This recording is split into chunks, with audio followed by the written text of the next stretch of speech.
ஏண்டா மாப்பிள சோகமா இருக்கா? ஏன் என்ன விஷயம்? வருத்தம்லாம் ஒன்றும் இல்லை மாமா. இந்த ஆடி மாதத்தில் எதுக்கு மாமா வருது?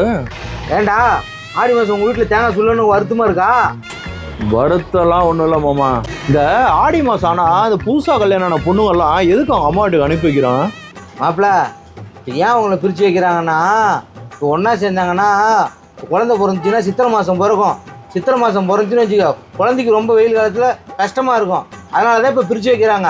இதுதான் ஒரு அறிவியல் பூர்வமான உண்மை. இந்த பக்கத்து வீட்டு பத்மா இருக்காளா மாமா? ஆமாம், 2 மாதத்துக்கு முன்னாடி புதுசாக கல்யாணம் கூட்டி வந்தாங்களே அவங்களா? அவளே தான் மாமா. அவங்க அம்மா வீட்டுக்கு போகிறோங்கிற மாமா. பத்மா அவங்க அம்மா வீட்டுக்கு போனால் உனக்கு என்னடா? அவள் இருந்த வரைக்கும் வசந்த காலமாக இருந்துச்சு மாமா. போயிட்டானா கஷ்டகாலமாகிடும் மாமா. என்னடா பழக்குது?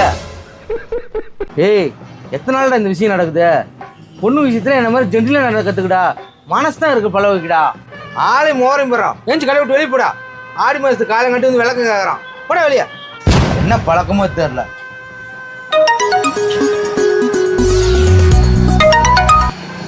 ஹலோ, சொல்லுச்சலாம். வீட்டுக்காரன் போயிட்டானா? பொண்ணு விஷயத்துல என்ன மாதிரி ஜென்டிலாக நடக்க கற்றுக்கிடா. மனசு தான் இருக்கு பழகிக்கிடா. பால்லாம் ஆடிக்கு போலியா? ஏய், பொண்ணுங்களுக்கு தான் ஆடி மாசம், ஆண்டிக்கு எதிர ஆடி மாசம்.